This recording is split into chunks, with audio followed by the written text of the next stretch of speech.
Hello everyone, welcome back to another late war battle report. Today's game is just going to be a friendly free-for-all with my friend Chris. Chris I haven't played for a while, and the last time I played him was in mid-war, and I believe this is his first late war game, so hopefully I can capitalise on some rustiness there. He has decided to play Americans, so that leaves me to play Germans again. So let's have a look at my list. So for my list today, I have one formation again, and I'm going to be utilising a command card, and that is going to be the Greyhound command card. So basically my Panzergrendier company is going to be a part of the 116th Panzer Division. For all you don't know, the Greyhound command card reduces each unit's cost by 2, but gives it a worse last stand rating and worse tactics rating. Not so much of a problem because I'm used to playing as mid-war British, so I should be fine with that. So let's have a look what I've got.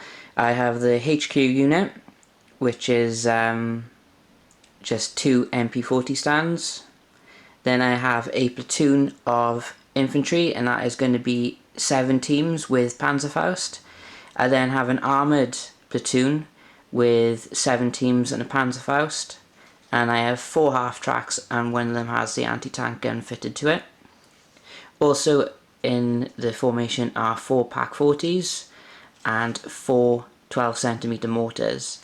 In support I have 3 Wesps, 4 Flak 88s and 4 Tiger 1s.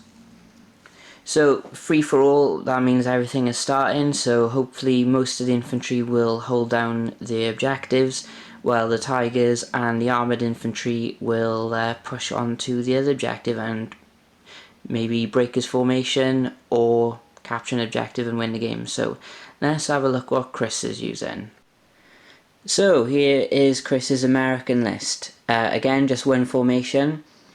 So we have a veteran M4 company consisting of the HQ of 2 M4s.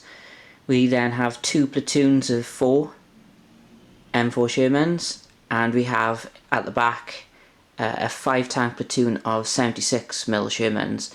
Also in the formation are 3 mortar half tracks. In support we have a armoured rifle team. The armoured rifle team consists of 6 rifle teams, 5 bazookas, 2 LMGs and a 60mm mortar. With the company in transport they have 5 half tracks, 2 of which are 50 cals and 3 are 30 cals. And to round off the list we have 4 M10 3-inch guns, and that's 109 points of Americans. Right everyone, welcome to deployment. Excuse the noise, we're at Firestorm again today. So this is my German deployment. I've deployed 1 platoon of infantry here. The Tigers are hidden in the woods. The armoured Panzergrendier platoon is here with the Pak-40s. The Wesps are hidden behind the woods. 12 centimetres over here. And we have the formation commander and the Flak 88s up on the hill overlooking everything. On the American side we have the armoured infantry, the M10s, and then we have everything else over here. Right, so this could be an interesting game. Obviously I don't know who's going first yet because we have to roll for it, so let's see who has first turn.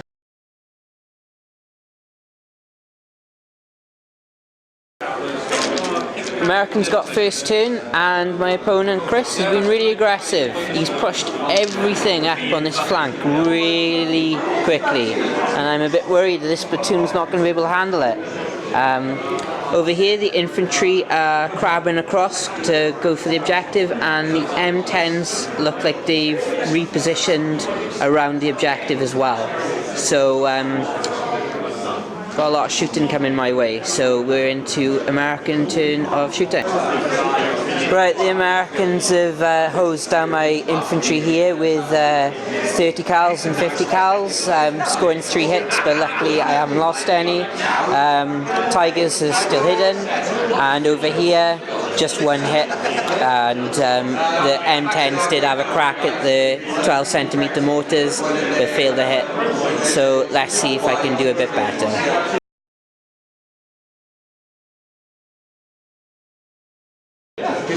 This is all I've done for German movement. I have just done a cross test to get out of the woods, and even with a 2+ cross, this idiot here didn't get out of the woods.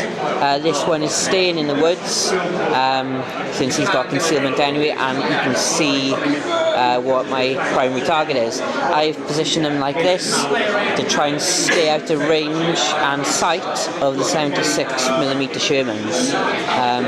So let's see what I can achieve with shooting. German shooter on this flank, I managed to kill one M4 and bail another. Over this flank the Wesps didn't range in, but the Flak 88s did kill one M10 and bail another, and the 12cm mortars outpinned the infantry over here. So now we're going into American turn 2.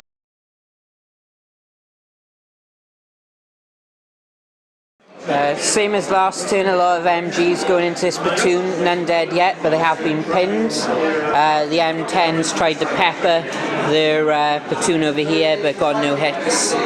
So my turn, I've got some unpinning to do.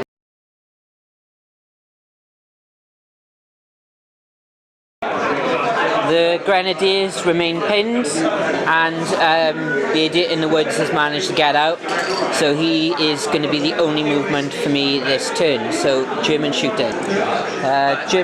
I've killed another M4 in this platoon. I've bailed 2 Shermans from this platoon in the 76s, and I've bailed one here. The Americans again very close to this objective. Over here the armoured infantry took a lot of hits from the artillery, and the M10s are gone. So we're into American turn now.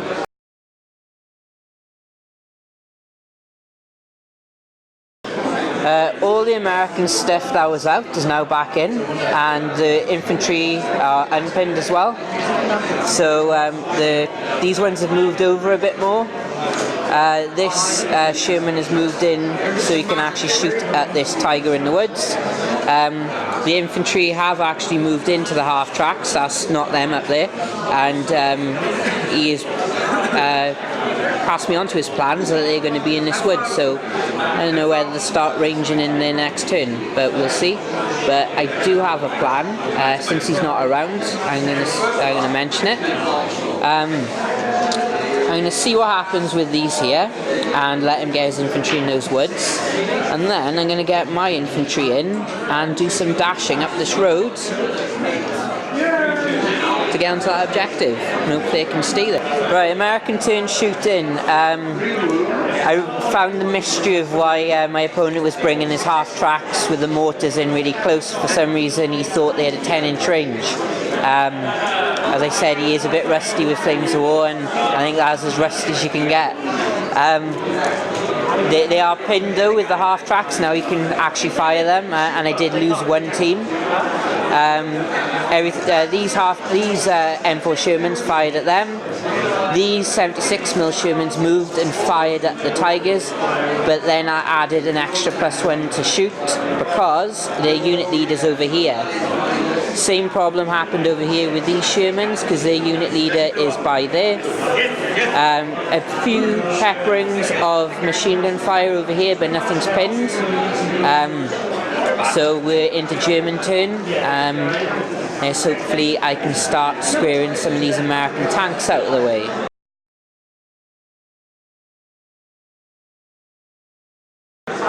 German Tigers wreak havoc over here, splitting their fire. The Pak 40s have taken a heavy toll on the M4 Shermans here, and this guy over here was hit by a Flak 88 right over here, but he was the only one who could see him because of the tall terrain right here. I did range in on the half tracks, but I didn't hit anything. Their formation commander he was used to range in. on my own. So, American turn. I'm trying to persuade my opponent to keep on fighting, just to see what happens. Right, my opponent has called it a day. I did persuade him to keep on going, but apparently there's a board game calling for him. As I said, Chris will be a bit rusty, and his tactic was ancient tactics, of which he tends to play a lot of, and it didn't work in a modern setting. But I hope you enjoyed it. Did you enjoy it, Chris? Yeah, absolutely. Yeah, good. As long as everyone enjoys it. I'll be back for more. And you'll be back for more. So hopefully we'll see Chris a bit more, and hopefully we'll see his Africa call out in force again. So I hope you enjoyed the video. If you spotted any rule queries, just comment below.